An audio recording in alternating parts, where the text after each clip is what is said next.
But if we're seriously debating this, there's no way that Indy can outdrink Marion. She literally drank a guy twice her size under the table and still had the energy to take out a bunch of bad guys. Yeah, dude, but Indy's the guy who can survive poison cocktails, Nazi wine cellars, and the literal blood of Kali. You think a few shots are gonna slow him down? I mean, but hey there. Welcome to Lore Distillery Presents Lore on Tap. This is the podcast where we crack open the barrels of fandom and pour out all the messy, intoxicating lore inside.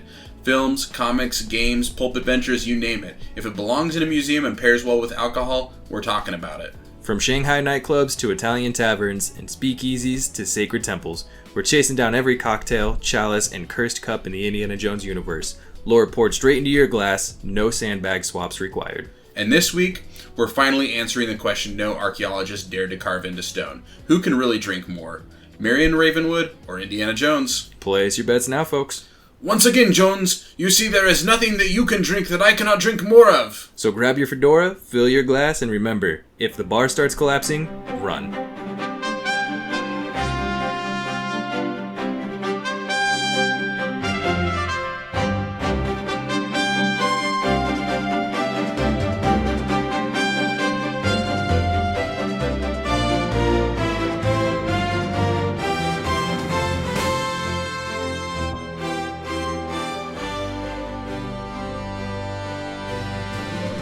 Welcome back. If you're brand new, thanks for joining us. And if you're returning, welcome back again. For life, I guess. So, yeah. If you are just joining us, you have a few ways that you can join with our community. The first is going to be through Discord. That's going to be the Lore on Tap community. You can follow us on Instagram. We have all the pictures of our drinks that we post. And then if you feel like buying us a drink, beer, coffee, cocktail, kalima, whatever you feel like, you can do that on ko-fi.com/loreontap. So those are all ways that you can get a hold of us. So right off the bat, or the whip you could say, who do you think could outdrink who? Indy or Marion? Well, I feel like I gotta be loyal to my boy, Indy. But honestly, it's probably going to be Marion. Gut feeling. That's where I'm sitting too. Like, just from the general look at it, she's got the points in her favor. But I guess we're going to take a deep dive into it today. Either that or it's going to be really one-sided and nobody's going to want to listen to this. So yeah, that's fair. We're just only going to find Marion points. Okay, yeah. So with that being said, we got some sweet drinks here today. Should we take a sip? Let's do it.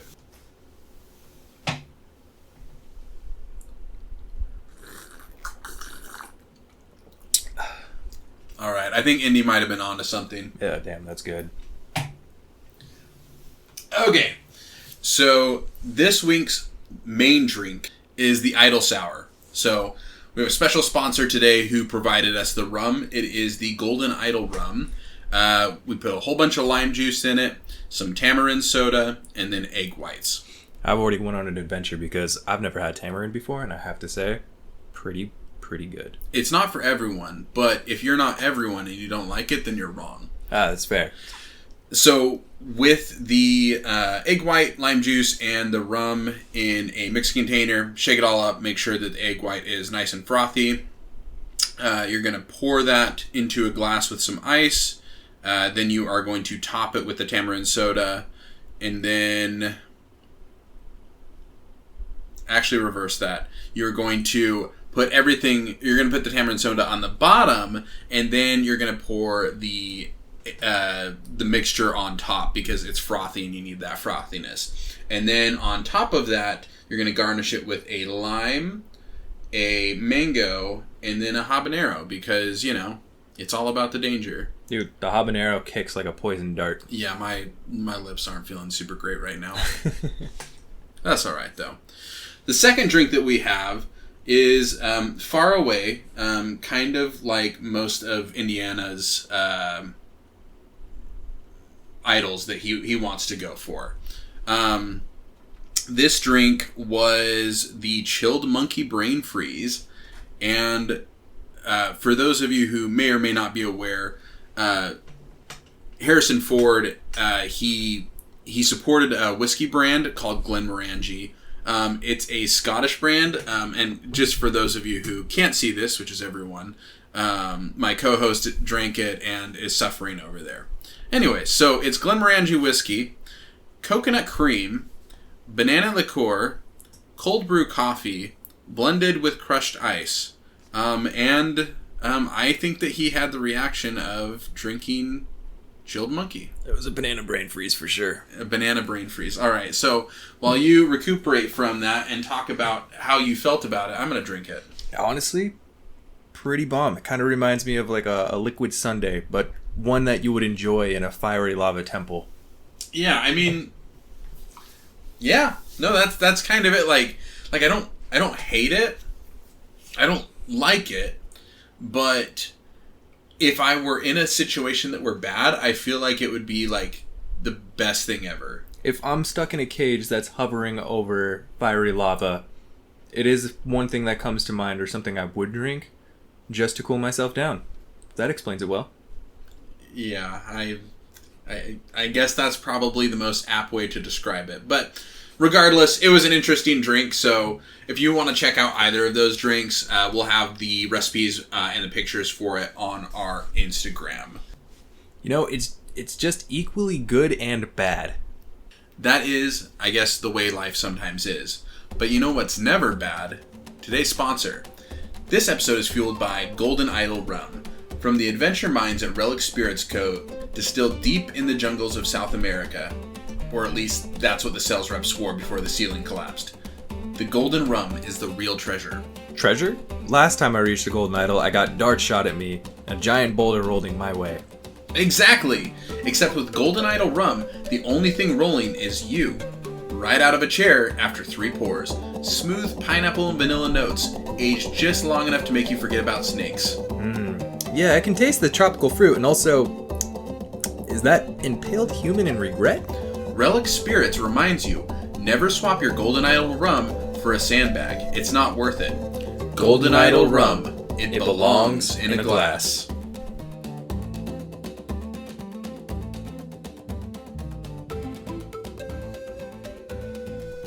Alright, so elephant in the room here.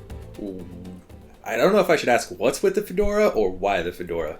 The fedora is obviously because there's going to be an expert that's going to talk about why Indiana Jones is so cool, and it's got to be me. And for those of you that don't know, Zach loves Indiana Jones.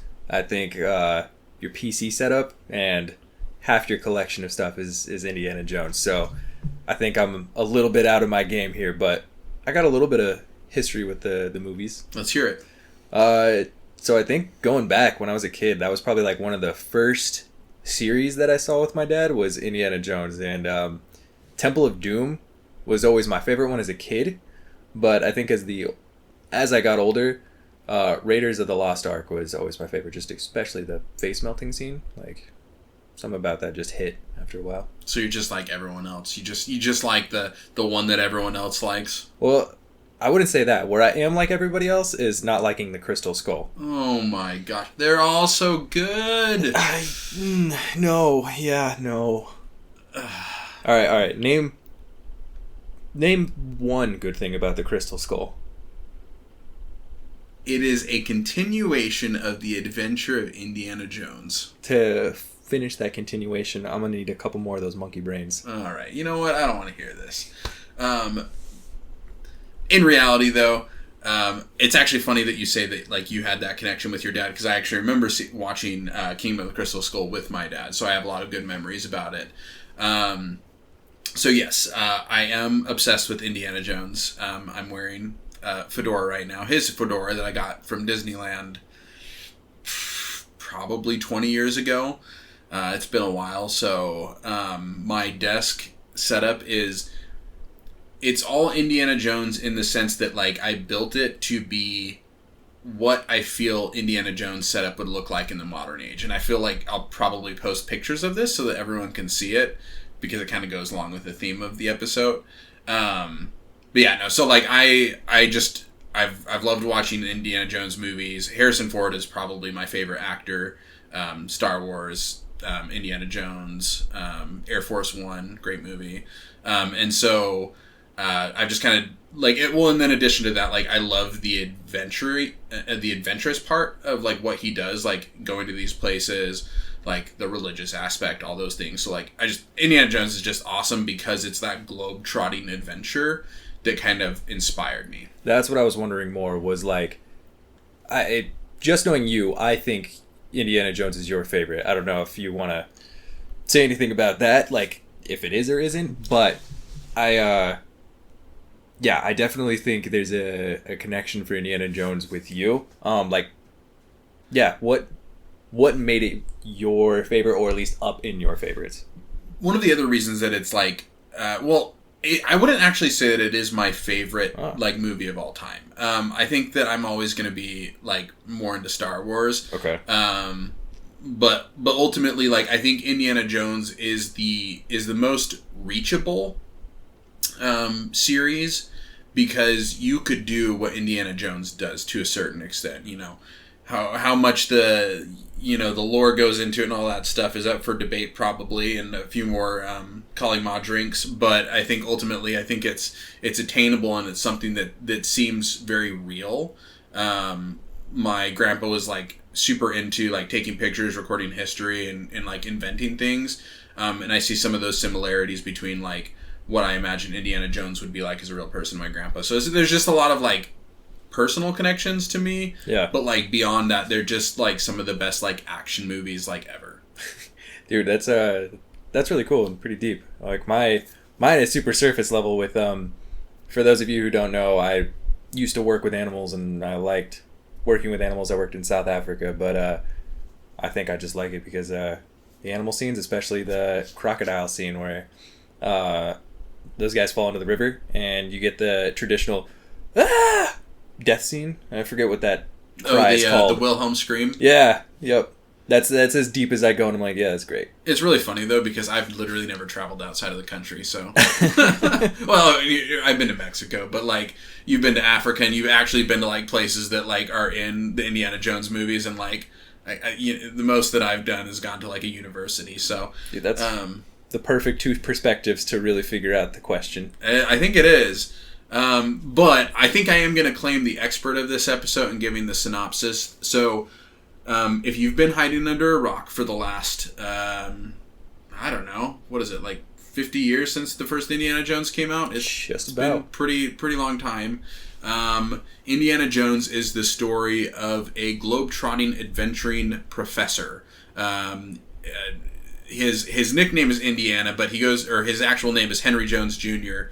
It's the story of him essentially getting involved in, I would say, the shenanigans of governments as they try to use religious, alien, whatever secrets to gain the edge over to other humans. And Indiana Jones thwarts their attempts in an effort to he just wants to bring it back to a museum to show people. Like, it belongs in a museum. That's his favorite thing to say. So, that's Indiana Jones for you. There's 5 movies. There's a TV show.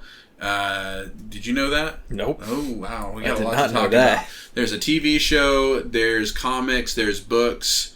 And there's games. Great Circle, newest game that just came out. It's absolutely amazing. So, there you go.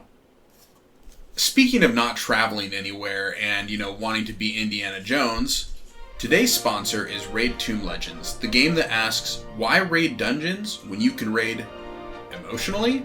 You start as a weak archaeologist with a whip. You slowly unlock stronger characters like an alcoholic pilot, a screaming kid, and Sean Connery with intimacy issues. Over 600 champions to collect, including Dead Guy 14 from the Temple of Doom. And every dungeon is historically inaccurate. Fight mummies in the Wild West, fight Vikings in a volcano. Fight your own self-esteem in 4K. I actually played it last night. I spent $37 and all I got was bugs crawling all over me. Yeah, that's a feature. Download Raid Tomb Legends today using our code WHIPITGOOD. That's WHIPITGOOD. You'll get 500 free coins, 3 cursed scarabs, and a digital therapist for when you've realized you've wasted your 20s. Raid Tomb Legends. History is written by the microtransactions.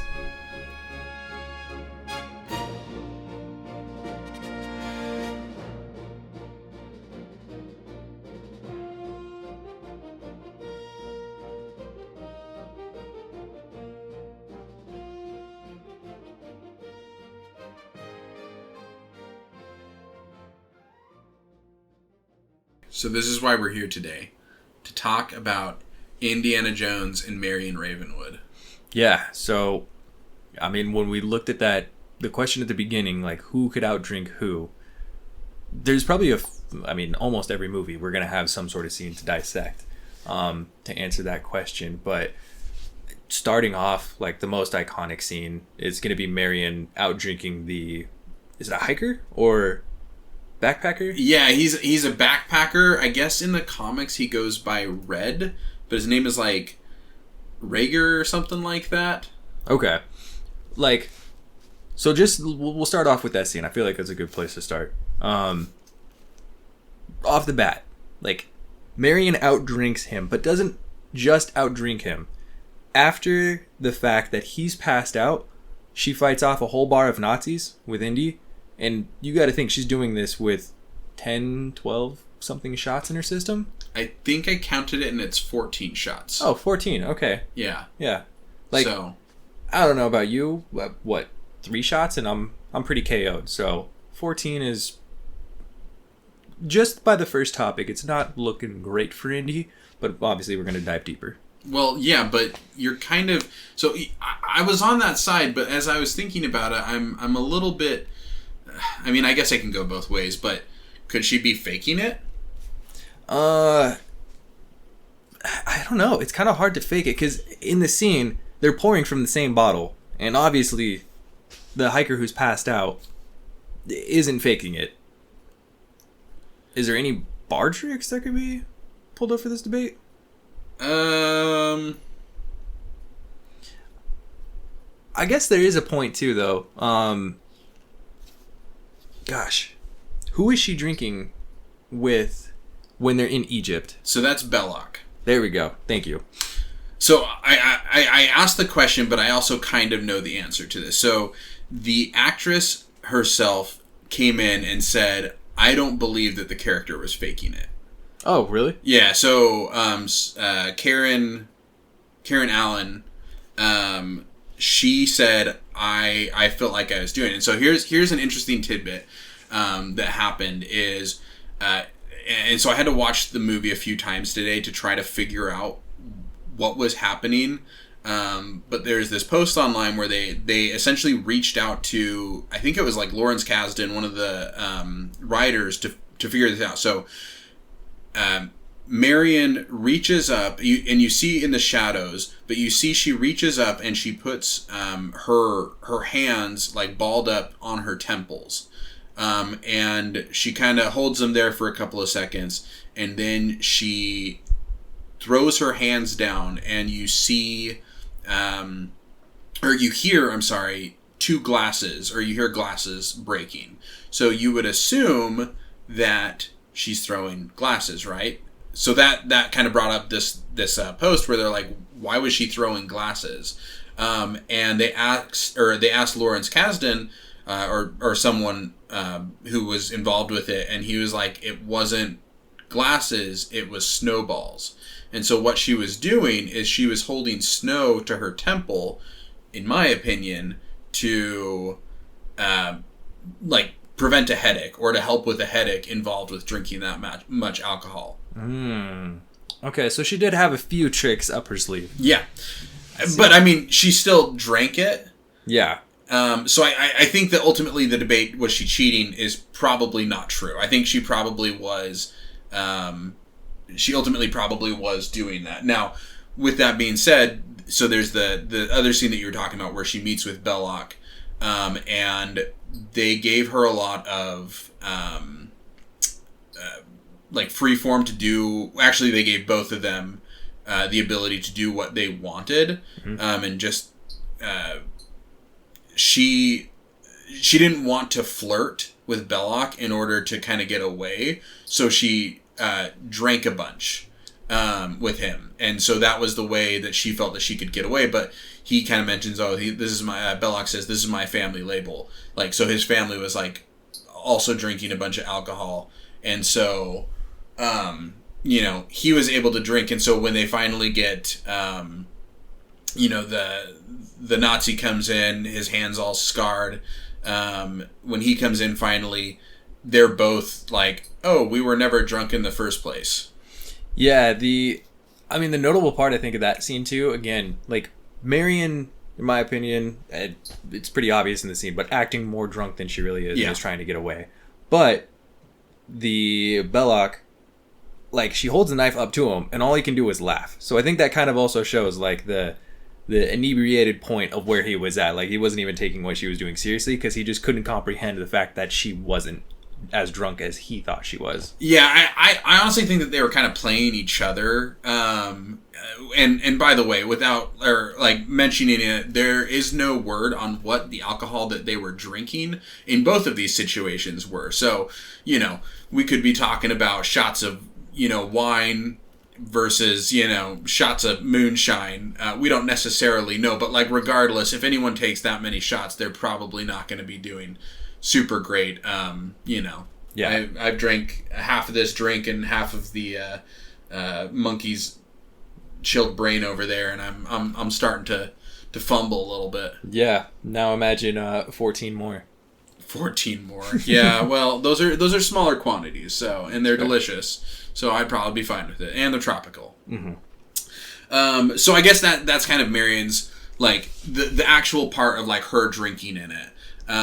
So the other thing that I wanted to bring up, and this is kind of like the backstory, is that Marion is, I believe, 27 years old at the time of Raiders of the Lost Ark. So that's her in movie age. Mm-hmm.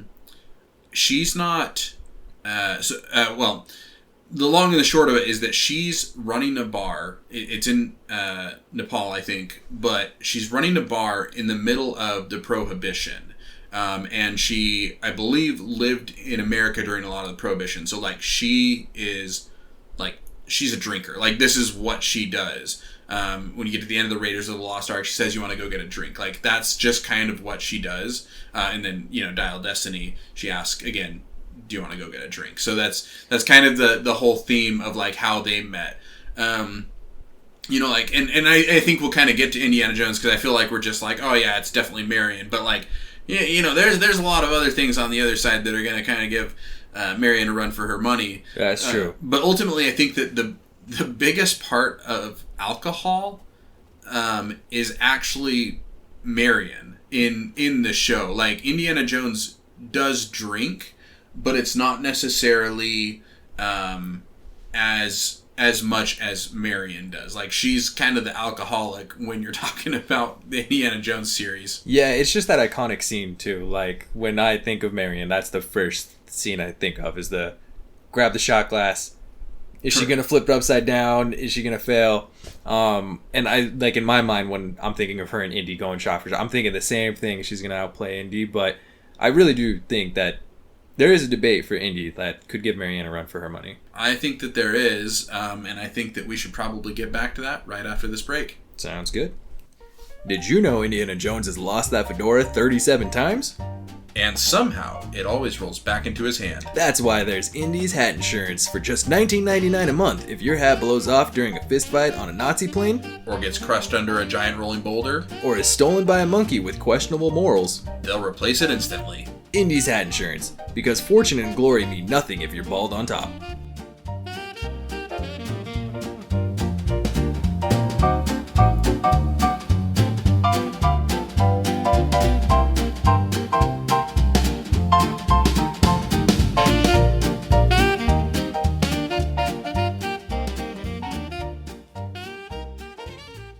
For those of you who are wondering, yes, I am still wearing the hat. It's looking pretty good, too. Yeah, no, it's a great hat. It's a little small. My head was a little smaller 20 years ago, but I'm going to wear it with pride. I also have, now, we're getting back into the, you know, this is about me. I have his whip. I have his bag. I have the Ultimate Edition for the Great Circle video game. I have a giant world map on my wall. I have a map that's from the Goonies, but it looks good. Like, it looks Indiana Jones esque. I have all these things that my friend bought me for my birthday. They're like actually from the early 1900s, even some from the 1800s. They're like passports, money, let's see, what else do I have? I have a helmet that was used in World War One. I have a World War II bayonet. I have. That's some of it. But anyways, that's kind of my point. Is I like my boy Indy. Guess what I have? What do you have? A Disney Plus subscription. What's up? Well, you can get all of the Indiana Jones movies on here. Not a sponsor, unless they want to be. Disney? Yeah, just I need a couple of reservations for the bar, the Star Wars bar, if we're gonna get sponsored by Disney. Dude, Sam, that's the one thing I want to do is go make a lightsaber. But better yet, what if you could make your own Indiana Jones hat? Oh, actually, I don't know if I'd be very good at that. So, I mean, I'll try. I think I would make my own whip. Would be cooler. Oh yeah, yeah. You're really trying to go? You going for the whip? The whip is cool. Yeah, he uses it for a lot of different things. It's a tool. Yeah, I have a whip for one tool. Got it. All right. So let's give Indy the credit that he deserves. So Indiana Jones in Raiders of the Lost Ark is 10 years older than Marion, which is another subject to broach on a different day. But we don't really see him drinking a ton in the series, except for a few different times. Yeah. Do you know the times? I could think of a couple. I mean, a few stick out to me, but I think in this context, the one that I tend to think of the most is actually not alcohol. Is when he has to drink Kali Ma's blood. Just because of the altered state that he becomes in that situation. And I mean, he doesn't fight it off. He snaps out of it. But it is something to be said that he snapped out of it so quick when he did. I think that's honestly the best defense for his ability to take on things that aren't great for you and fight them off. So like you said, he drank the blood of Kali Ma, which puts people under this crazy trance where they have no ability to do anything except for what's told. I think they can do things on their own, but basically they're super subservient and they have to do what somebody's saying. But Short Round comes up to him, basically kicks him in the nads and is like, "Jump out of it, Dr. Jones!" And come on, Dr. Jones, snap out of it. Exactly, and he does. And so who's to say, maybe he doesn't drink a ton of alcohol, but maybe he has a tolerance built up just in general for those types of things to not be as inebriated as anyone else. Unfortunately, or maybe it's just the situation he puts himself in. Temple of Doom, poisoned. Going to the club in Shanghai, poisoned. And even in that one, death poison. So... it made it a long time, right? Yeah, I think they said you have a minute or something for the vial, to get to it, and I don't know. It had to be more than a minute, but it was a long enough time. It was short enough that he was going to die. Probably he would have died quicker if he were somebody else, basically. Yeah, and he was holding it together pretty well for being poisoned at that moment and also intoxicated. Basically, getting into a firefight with people. Fighting them off, having to deal with Willie Scott, which in and of itself was kind of a nightmare. Jumping out of a 2 or 3 story window into a car. Do you know what that club is called, though? The I Just Got Poisoned Club? Oh, man. This piece of lore is going to be great. So, the club in Indiana Jones and the Temple of Doom is called Club Obi-Wan. No way. Is it really? It is actually called Club Obi-Wan. All right. Okay. Is there anything vice versa, Star Wars universe that has an Indiana Jones? Oh, I'm actually not sure about that. It's got Harrison Ford in it. That's true. It does have Harrison Ford. But there is another. So in I believe Raiders of the Lost Ark, when they're showing off when they're in the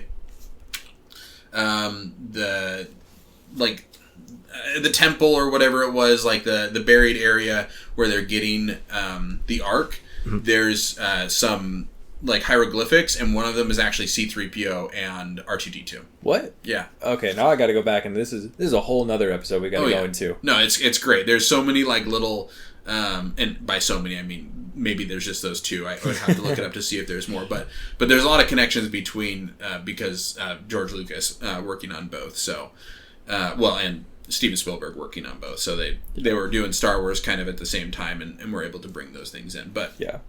I guess the point is that like Indiana Jones is always like has something going on with him.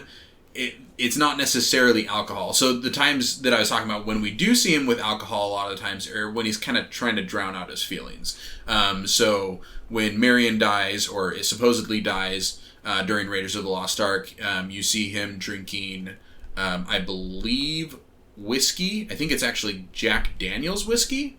In the bar. He's honestly kind of like done with life at that point. Like he's about to start a fight and, kind of end it right then and there. But so yeah, it's Jack Daniels in Raiders, and then in Dial of Destiny, which is kind of more of I think Harrison's love letter to the character. He's mourning after.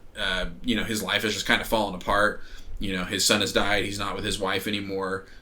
He is drinking, I think it's bourbon or scotch. They couldn't fully tell. And I know this kind of goes against the what we're doing, drinking these mixed cocktails. And although they are delicious, I don't think Indiana Jones ever drinks a cocktail. I think it was a straight drinker. And yeah, like going back to the Dial of Destiny part, and for those of you who don't know, don't come after me. I was running away from the boulder rolling down the tomb called Life. I just watched the Dial of Destiny for the first time today. And what'd you think about it? It was actually really good. I think it's good. Unlike the Crystal Skull. Anyway. Excuse you. But no, yeah, like it is a heavy point that like Indy's upset with life, and like from the get-go, we see him spiking his coffee before he has to go to work. And then he's at work. He's still drinking there, leaves work, goes to drink more. So, like, his tolerance at this point in life has to be pretty high. Like, I'm thinking it really depends on if we look. Like, is it this Indy that's going against Marion from the past? Or is it we have to have the same age? I guess that kind of lends to another, like, point in his favor, which is that, like, we see him drinking, but I don't think... So, like, first of all, I saw a few people, like, Reddit questions where they're like, oh, Indiana Jones is an alcoholic. And, like, everyone's like, no, he's not. Like, he doesn't... Like, you never see him, like, suffering from the, like, symptoms of alcohol. Like, good or bad. Like, he's never... like slurring his words. He's never at a point where he's even acts like he's a little bit drunk, which I think goes to his favor of that, like, Indiana Jones has never shown us that he gets drunk. So Marion, on the other hand, she does show us that she gets a little bit tipsy. Yeah, that is a fair point. It's somewhat, I would say, probably like acted. Where she's, trying to make, in the two scenes, especially when we see her drinking very heavily, like, she's acting, like, pretty intoxicated, like, stumbling around and trying to convince people that she's more drunk than she is. But, like, there is some intoxication behind it. Yeah, and to go back to the point of, like, the people who say that Indiana Jones is an alcoholic, just want to point out, too, like, most of the scene is set in the 1950s, 1940s, like, World War II, up past a little bit World War II, and like at that time people are drinking and driving, and that's like a totally acceptable thing. So I think he's pretty on the clean side. Yeah, no, I think that he's probably always drinking.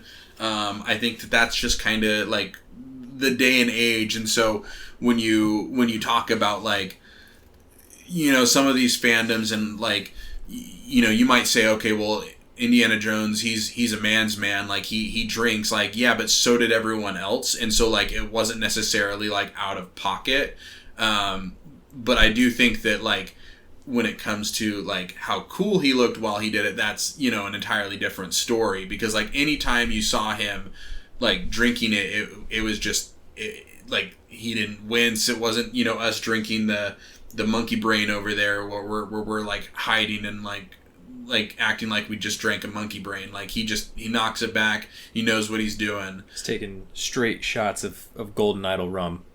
Straight shots of Golden Idol rum, our sponsor today. Which I think is a good point to bring up another commercial break.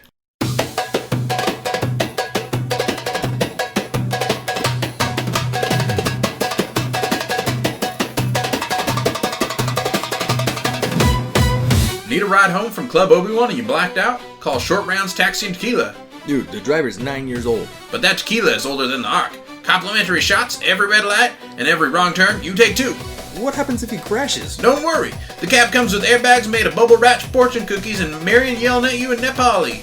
I actually kind of want this. And if you puke in the backseat, that's a premium package. Comes with a salt rim and your dignity in a to-go bag. Short Rounds Taxi and Tequila, your liver will hate you, but your heart will say, okie dokie, Dr. Jones.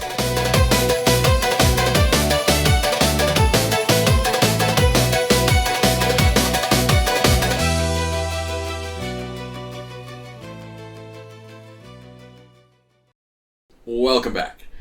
I'm going to go super deep in the lore right now. Probably going to take you on a little bit of a journey. Are you ready? I'm ready. Okay, so The Adventures of Young Indiana Jones. It was created, I believe, in the 90s to the 2000s. A lot of people didn't know about this, which is just a huge shame. It ran for 2 seasons, and it covered it covered about, honestly, probably around 20 years of Indiana's life. So it goes from like when he's a child and he is with his parents, you know, they're going all over Africa, they're, you know, going in tombs and all this stuff. So there's a very young actor that's playing him, probably like 5 to 6 years old, maybe a little bit older, maybe like 7 to 8. But anyways, and then it goes on to when he runs away from home and joins the Belgian military in World War One. So there's a ton of time when he's in World War One. Like it was kind of like episode of the day format, or like or episode of the week where, you know, he met a famous person, he interacted with them, and you learned something about history. Like that was the whole point of it. So it goes into him in World War. I don't know if I said World War One, World War Two, but it's World War One. So he's in the trenches, fights in it a lot. So he's like his character, Indiana Jones's character, is a lot more like nuanced than like people really consider in terms of like how he was written, which like I think is one reason why like I'm very okay with Dial of Destiny versus like maybe some other people that are like, oh, I just wanted an adventure movie. Like, first of all, the guy was like old, like he couldn't do the things, and that was kind of the whole point of the movie, is that like he was old, he couldn't do these things anymore, but he still was an adventurer at heart. He wanted to experience these things. Yeah. But, oh no, that notable scene like when they're inside the actual, it's the ear of one of the goddesses, but it's the cave head. Yeah. And they have to hike up, and he stops, and he's asked like, why are you stopping, having second guesses? And he goes, no, I have fused discs, and I've drinking the blood of Kali Ma, and I've been shot 8 times, once by my dad. Yeah. Like, I think it shows, like... Well, that's the whole point, and, like, that's what I love about, like, having this whole idea of, like, or, like, this view of Indiana Jones from, like, start to end, is that, like, it shows him as, like, a full character versus just an action hero. Like, the action hero is what brings you into the story and what makes it, like, attainable for most people, and, like, what I love about Indiana Jones. But it's everything under the surface that makes him who he is. Like, in Temple of Doom, which is a prequel, he's not a great person. Like, he literally, like, just wants to abandon these people as soon as he gets there because he's after the fortune and glory kid. And so I think that, like, the long and the short of it is that, like, the Young Adventures of Indiana Jones kind of, like, paint this picture of, like, someone who's been through a lot and who's, like, needed to go through, like, some pretty difficult times. While the show doesn't, like, heavily emphasize him, like, drinking or, like, show him, like, getting, like, super drunk, it shows him being, like, a kid. Like, he does drink, he does get drunk. He witnesses, like, horrible things on in the trenches of World War One. Like, all these things that it's a lot for him. But what I also wanted to point out is there is a specific episode where where Indiana Jones basically is in Prohibition, because that's the time period that he's in, right? Yeah. And so it's I think it's called Indiana Jones and the Mystery of the Blues. So he's college aged. This is after World War One, and he ends up. It's just, I mean, it's a murder mystery basically of him in the bootlegging era. And it ends that episode specifically because it's played by a younger character. Mm-hmm. But like it ends up having Harrison Ford fight. I think he like, what does he do? I don't remember if he shoots somebody or not. I'll have to watch that one again. But Harrison Ford ends up at the end of the episode. He's got a beard, which is really funny because obviously Indiana Jones never has a beard in anything else. But like Ernest Hemingway is in the episode, and it's just all about like bootlegging, and he drinks some illicit gin and stuff like that. So I think ultimately like that just goes to lend to show that like he wasn't just like a casual drinker, if you will. Like he had a lifetime of like he was willing to break the real law experience. He had that lifetime of real experience in order to like learn how to drink and like do all those things. And I think it just kind of goes to show like he knows what drinking does, and he does it for a specific purpose, which is kind of depressing. But forget about the trenches of World War One. Yeah, for the purposes of this podcast, you know, we're happy Indy drinking. So anyways, there's your education on the young adventures of Indiana Jones. Got a new show to watch, that's for sure. It's good. There are some episodes that are better than others. Some of them are kind of like just like history lessons with like Indiana Jones like name stamped on there. Mm-hmm. But I think for the most part, like it's really interesting to see his origin. I'm like a big World War One like history junkie myself, so like that kind of stuff is like really interesting to me. In seeing all that. So no, yeah, that part sounds awesome. So with that being said, the only other thing that I wanted to mention before we get into some fun facts are in Last Crusade, he drinks from this may be sacrilegious, and you know we're gonna get kicked off the air for this or probably struck by lightning, but they go to get the Holy Grail, and they're drinking out of the Holy Grail, and it heals him. Mm-hmm. What do you think was in the Holy Grail? So it's, I mean, I assume it's the blood of Christ because, you know, it heals him, but what really is it? That's tequila. It's tequila. It's tequila. the ultimate saving grace to make you feel no pain. Tequila. I feel like, I don't know. I feel like it's got to be something a little more herbal. Maybe like I want to say like absinthe for some reason. That's a good one, but yeah, maybe. I actually think absinthe is just absolutely gross. So, I mean, that it would give you some godly hallucinations. That's for sure. Yeah. Okay, so tequila or absinthe? I mean, oh man, tequila does some crazy things. So if anything is going to make you, you know, see God and heal you, I think it'd probably be tequila. Yeah, tequila makes you feel no pain. The absinthe, you're going to see some things. So, yeah, I guess it's really just up for what. So what you're saying is that if you're good, like Indiana Jones was, you get tequila, but if you're bad, then you get what the... Man, I'm blanking on the bad guy's name, but you get what the bad guy drank, and then you see everything, and then you turn into an old skeleton. Exactly. Okay. Mm-hmm. All right. So, kids, stay away from absinthe. Okay. So, one fun fact, going all the way back to Marion, is that when rehearsing for this scene, or for the scene where she like drinks the 10 to 14 shots, she was supposed to drink like just colored water. She did not. She ended up actually drinking probably about 10 to 14 shots. And so it was a rehearsal, and so I don't think that they had filmed it, but I think they were audio recording. So they actually used some of the things that she said in the final cut of the film. Oh, that's amazing. Because she was, you know, method acting. This is Yeah. The fact that the actress herself played into this role. Yeah, well, and that's I feel like this does kind of, going back to the beginning, it lends to the credibility to her to say, I feel that, like, she wasn't faking it. So I think that, like, that's the end of it, is that we can just say that, no, she wasn't faking it. She actually did drink that much. So when we get into our debate, it ends up being basically, we're taking her at face value, we're taking Indiana at face value, and we are going from there. Yeah. Did it ever say what she was actually drinking on set? Because I know in the scene it's not labeled, but was it tequila? I don't know if I ever saw, like, what she was specifically drinking, but I think that's a great question to follow up on. Probably tequila.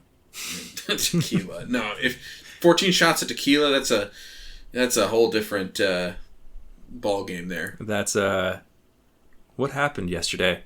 Oh, you don't remember? You took 14 shots of tequila. Yeah, pretty much. There are a bunch of other, like, mentions of, like, alcohol and stuff within the other games and the books and the comics and all that stuff. And I think it's just kind of overall for both of them, it's drinking was just part of the culture, and it was part of what they did. So yeah. Yeah, I think that is pretty much all the research that I did on this topic in finding out. So I think that we need to go to a commercial one more time, and then we debate about this. That sounds good to me.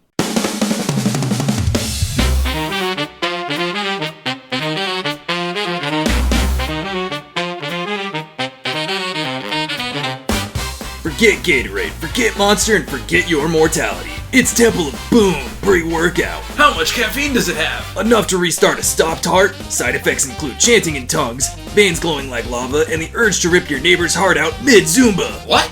Comes in flavors like Molten Mango Sacrifice, Blood Orange Heartburn, and Original Sin. You can't legally sell Too this. late! We've already signed a distribution deal with CrossFit Colts. I'm calling the FDA. Temple of Boom! Fortune and glory, one cardiac arrest at a time.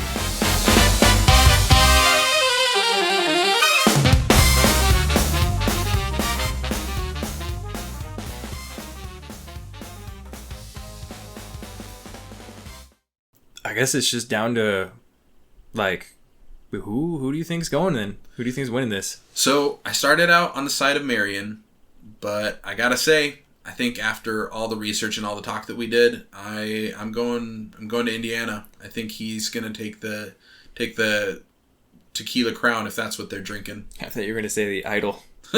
Well, maybe it's an idol shot glass. Instead of the bag of sand, it should have been a bag of Crown Royal. That would make Indiana Jones a bit different of a movie. Dude, I think I gotta disagree. Like, Marion, it's looking at the broad perspective of everything we went over. Like, not only did the character herself drink, but she drank to confuse. What would the word be for that? She drank to persuade people, to trick people. There we go. And the actress herself, like you were just saying, like, followed in those steps. She's like, no, I gotta live up to this character's representation. Yeah. This is the way the character was, and this is the way that I am. Yeah. Or this is the way that I am, so this is the way the character is. Yeah. Like, although I think that she did get a little bit intoxicated on set. That's true. So I guess breaking it down, if Indy's your pick, like, what do you think this scene would play out then? So, okay. So they're sitting down. So I guess the first question is where? Do they go to Nepal? Like, do they go to her old bar? Or I guess when? So I'll give you the when. I'll take the where. When are they doing this? Okay, so that's a good point to bring up, because that does kind of change the narrative here. If we're looking at, Dial of Destiny Indy, there's an argument to be made that he might win. But for argument's sake, we're going to, on this part, go back to Raiders of the Lost Ark, and we're going to go Marion scene. I don't know what year that was, but that time frame. Yeah. Let's just say Nepal, because it has that iconic scene. So we know what the surrounding looks like. We're in a musty bar, one wooden table, one giant bottle filled, and a ton of shot glasses in front of both of Indy and Marion. So, and you're saying the wear is Nepal, and you're saying the win is both in their primes, right? Both in their primes. So she's 27, he's 37. I'm in my prime. So, yeah, I still... So, okay, so this is... They're sitting there, Mm-hmm. they're getting ready to start drinking, and I think that they're...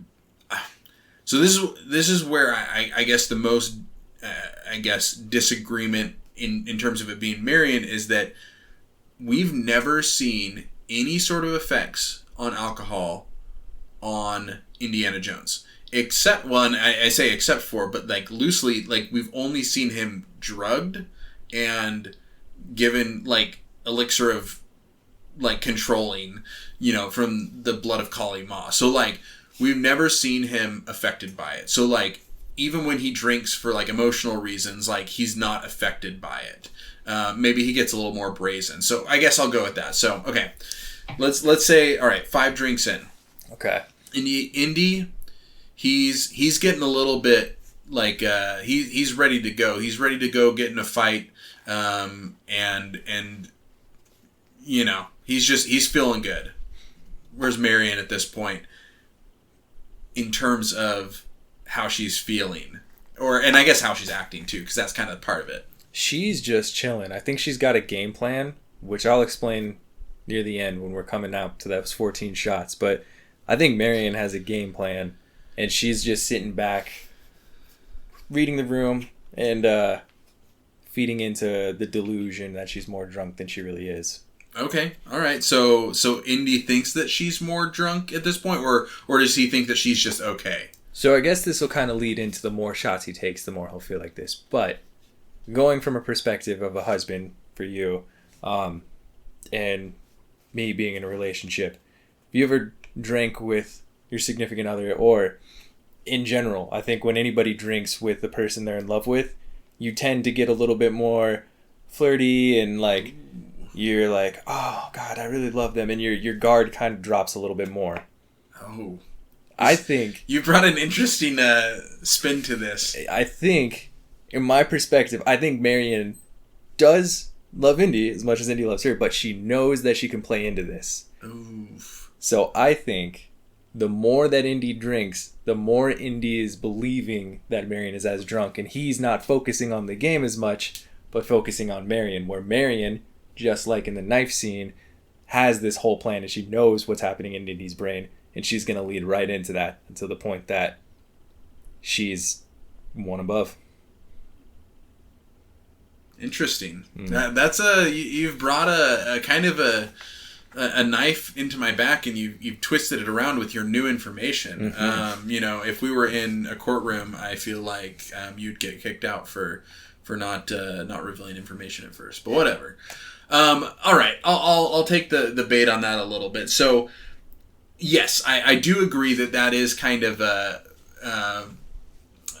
wrench in the middle of the car. I don't know the expression, but all right. So Indy isn't really thinking about this. He's interested in Marion. He likes her. The more he wants drinks. to impress her. Yeah, the more he drinks. Yeah, I don't think it's the alcohol that's going to be the downfall of Indy. I think it's the rose-colored glasses. I have a counter for you. Okay. So. We talked about how, you even mentioned it yourself, when you said, when could Indiana win? When he was, Dial of Destiny. Why, at the Dial of Destiny, would he be better? It's because he's more emotional. So, if Marion starts playing into him, and he starts getting into his feelings, you've now unlocked the better version of Indiana Jones. When it comes to drinking, because he is now more powerful with his alcohol intake. That's fair, but now I'm also wondering too, for the Dial of Destiny, I think his consumption is harder, but if he is because the Dial of Destiny, watching it, Indy does miss Marion, and his whole marriage fell apart because of what happened to his son. They're still married. Yeah. He just got the thing that says that they've been separated and, potentially divorced, so. But Marion also has the grieving side of her for her kids. So I don't know if drinking alcohol in this situation, she's going to be as focused on winning, or if she's also facing her own things during it. Well, she's not sad at this point. She's still in her prime. Her dad's dead, but she doesn't have a dead child yet. So she's only so sad. Okay. Well, the Dial of Destiny then, and we got young Marion. Then. Okay, but again, you have triggered Indiana Jones' emotional side. So now I think that he has made it. I think that they have both made it to 14 drinks. Okay. So 15th drink on the table. Who's it going to be? I think it's going to be our next commercial.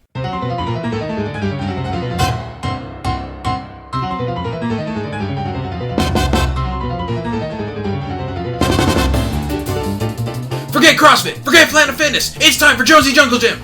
This isn't a gym, dude. It's a death trap. Exactly! Every membership comes with a rolling boulder, a pit of snakes, and punching Nazis! That's not a workout. That's attempted murder. Oh, it's a workout! 5 pull-ups while dangling from a collapsing rope bridge, or you lose your deposit! Alright, what about cardio? Try out running a minecart full of dynamite twice! Jonesy's Jungle Gym? Where fitness is just survival with better branding, I guess. Oh, yeah!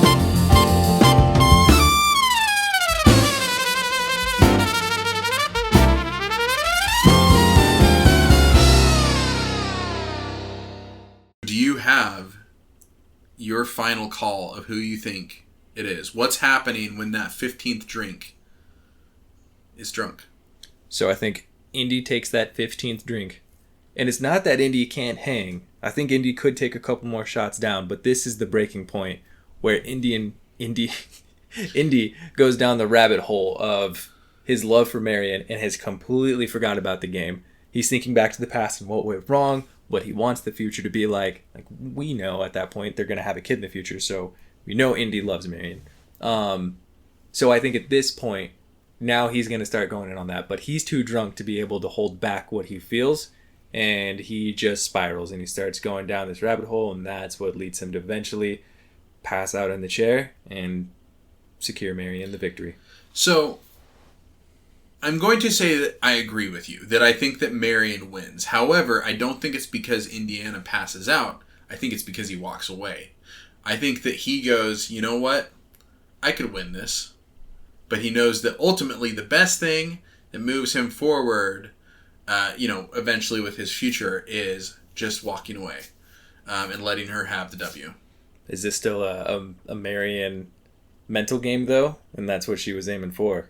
It could be. I guess the discussion's going to be up to the listeners on this one, on who they think walks away from this. Ultimately, yes. But as someone who's been married for quite a few years now, I would say that the wife is always right, and let them win. That's fair. So, if Indiana Jones wants to have a wife, then he's going to let her win. I guess he could pass out, but I still think that if he really wanted to, he could win. Yeah. All right, I guess it's going to be that's a deeper discussion one. I feel like this is going to get some gears turning for everybody. I do think that's a deeper discussion. So if you would like to tell us how you feel about this, head to our Discord where we will have a survey up that you can let us know. Is it Marion? Is it Indiana? Is it neither of them? Is it actually Kali Ma? Who's gonna win this? I really don't know. Other things we didn't take into account for either. Yeah, no, we could be off here. I don't think so because I know a lot about Indiana Jones. Mm-hmm. I am still wearing the hat. Rocking the hat. Rocking the hat. But thank you so much for joining us this week. Next week we are going to have a great discussion about something that's just always bugged the hell out of me. Yeah, I'm excited for this one. I think it's, for as much as I know about this fandom, I have never once in my life had butterbeer. Yeah, we're tackling the mystery. What exactly is butterbeer? Is it alcohol? Is it a kid's drink? Is it a slushie? Is it warm? Is it cold? What is butterbeer? A glass of beer with a stick of butter. A glass of beer with a stick of butter. So check us out on Instagram next week where we're going to have a picture of beer with a stick of butter in it, and then Hunter's going to drink it. Mm-hmm. For all of us here at Lore on Tap, see you next week.